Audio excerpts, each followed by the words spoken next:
morning, church.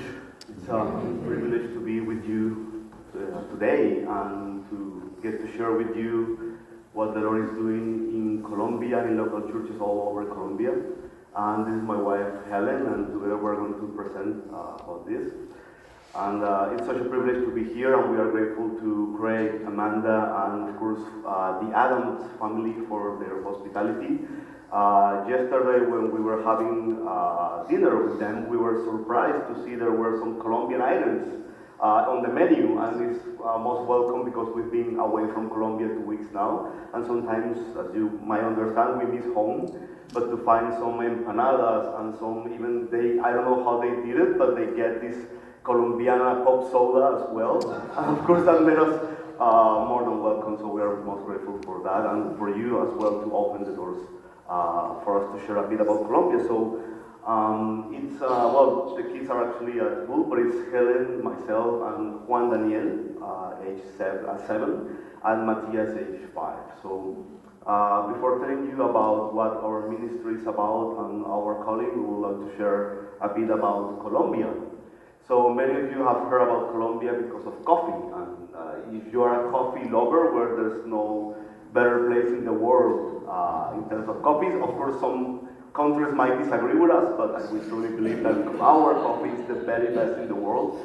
And we are a very diverse country as well. Not many people know this, but we have every single type of weather in Colombia. So we have a Caribbean beach, a very beautiful Caribbean beach, as you can see in the picture, but you also have like high mountains where snow falls. So we have every single type of weather, and of course we're a very diverse country as well. When people go to Colombia, they're surprised by the variety of cultures and experiences, and of course food. We are a very good country to go if you like, or you're a foodie, or you enjoy different types of food as well. But unfortunately, our country is a very complex place as well. This is something that when we speak about it in some context, it's difficult to understand. But since the foundation of Colombia, there hasn't been a single day where we don't have violence. So it's a country that is beautiful, amazing people, but at the same time it's a troubled country. We have a never-ending cycle of violence and poverty, and sometimes those things go intertwined.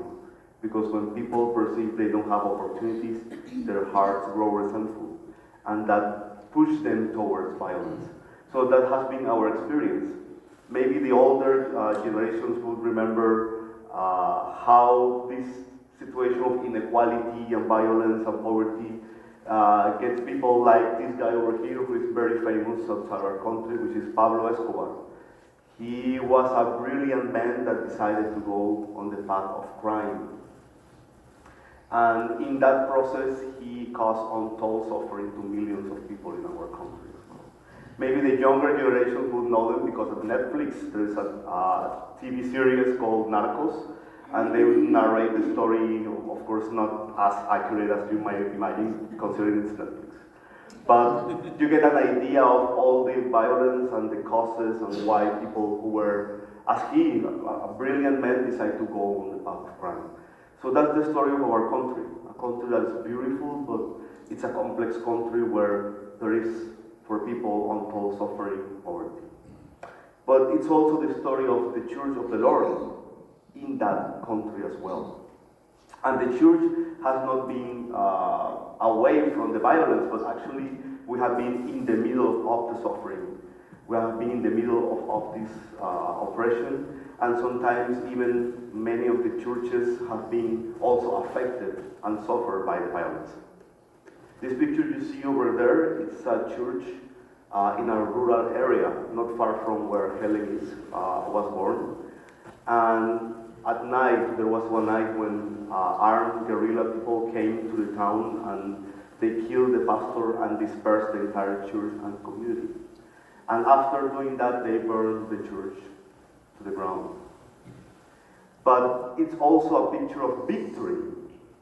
As the fathers of the church used to say, the blood of the martyrs is also the seed for the gospel. And even though the enemy tried to destroy this church and the members were scattered, after many years they got together And we found out that out of those people who were scattered all around Colombia, 10 more congregations were born. So what the enemy thought was the end of this church was actually the beginning of 10 new churches. And that has been the experience of the church in Colombia, a church that has suffered. Many pastors and leaders, they experienced martyrdom because they refused to give out their principles, and they were upholding the testimony of Jesus in the midst of these people. But at the same time, it's a story of victory, where the church also gets to be victorious through suffering, and that has been our experience. So as you can see, the enemy has tried to burn the church, but still the foundations stand, the walls are standing. Even in the midst of the suffering, this picture resembles the experience of the church in Colombia. A suffering church, but a victorious one.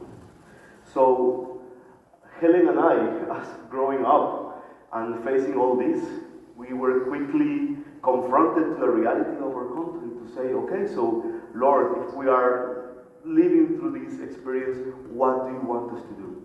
And the Lord put in our hearts the desire to serve His church in Colombia, inspiring, equipping, and connecting local churches all over Colombia with resources they need to accomplish their God-given mission. Friends, when we are experiencing crisis and suffering in places like Colombia, as Christians, sometimes you tend to lose hope. But one of the things that the Lord reminded us was that He was building His church, even in the midst of all that suffering and trouble. Sometimes when we ask the Lord, Lord, what is your answer for a suffering society? What is the answer for a society that's struggling? And I think it's not only something that happens in Colombia, it happens everywhere. But what's your answer? Well, the answer is, you are the answer. And sometimes when we ask those questions to the Lord, He replies back to us, well, you are the answer I'm putting in the context you are. I'm building my church.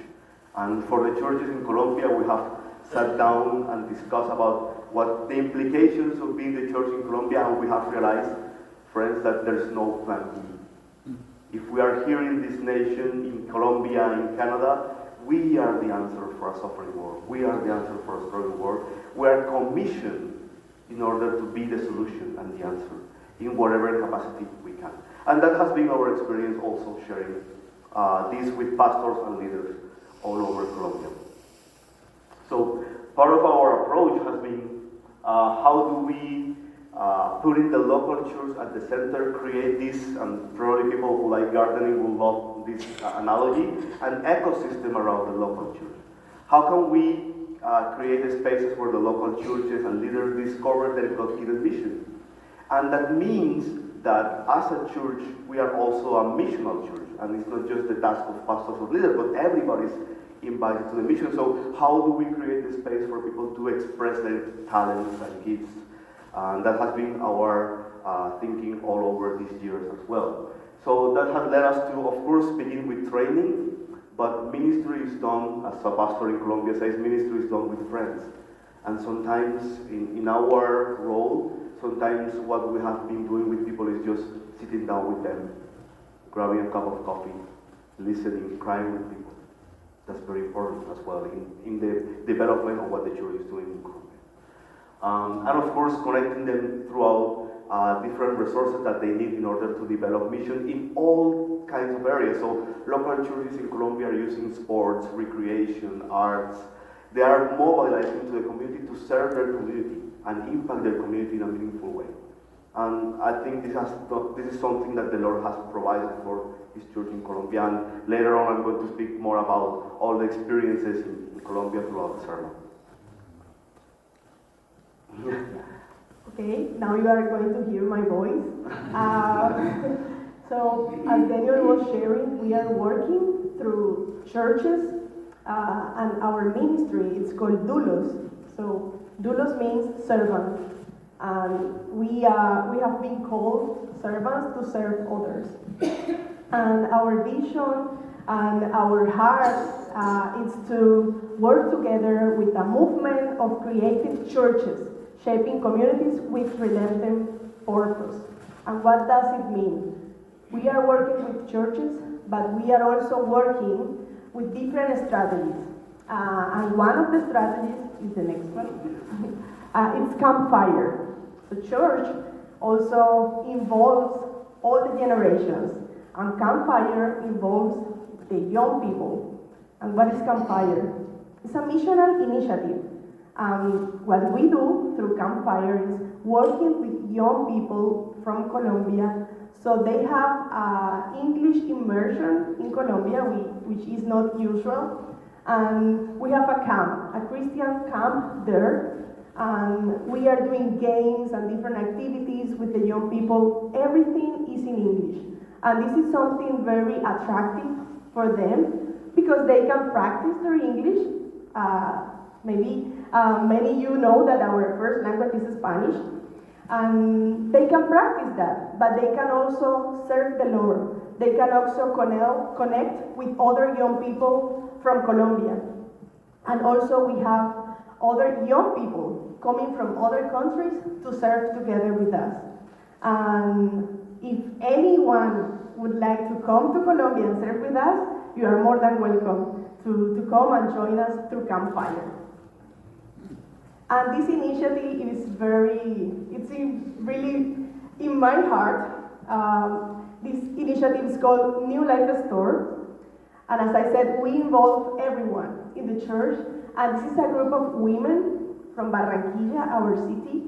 And I call them women created by the image of God. These women are head of their families, or they are migrants. And what we do through New Life Store is to create a safe space for them, but also a space where they can find new opportunities.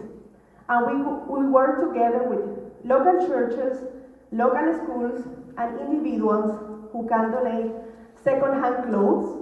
And the women that are part of this group, they sell these clothes in their own communities, in different communities in the city. And they can generate income for them and their families. And we call it second opportunities, not just for the clothes, but also for these women and their families. So what we invite our people in Colombia is to clear out their closets and donate. And maybe this is something that is usual for many of you, but in Colombia we are encouraging the local church and the local people to do this, so they can be part of this initiative. You'll see here doulos, and this is the team we have in Colombia. We are not doing this on our own. We are working together with a local team. As you can see, a young generation passionate about serving the Lord, but about serving others too. So together, we are serving, I think, more than 1,000 local churches. And these churches are fully engaged with God's mission and mobilized together as agents of holistic transformation wherever they are. And that means in the whole country, everywhere, from the north to the south, everywhere. Yes, and our invitation for you today is you can pray for us, you can pray for our work there, for our team, you can pray for our family. Working in our context, sometimes it's not easy, as Daniel was mentioning. There are some places where there is still a lot of violence or insecurity. So pray for us every time we have to travel, that God can protect us and be with us. Also, please pray for the pastors and the local leaders we are working with, so they can also be encouraged, and also that God continue blessing them and their families.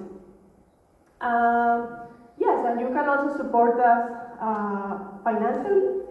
So we are part of LAM Canada, as Fred mentioned, and that is the website where you can go and you can find our names there. And you saw some, what's the name of the square? Oh, the QR code. The QR codes, yeah. You saw some QR codes, and basically those QR codes sends you to the website. And some of the Instagram pages, if you are on Instagram, you can see the different programs we have there. So yes, I think that's it. Thank you so much, and I will leave you with Daniel, who will continue sharing about the gospel.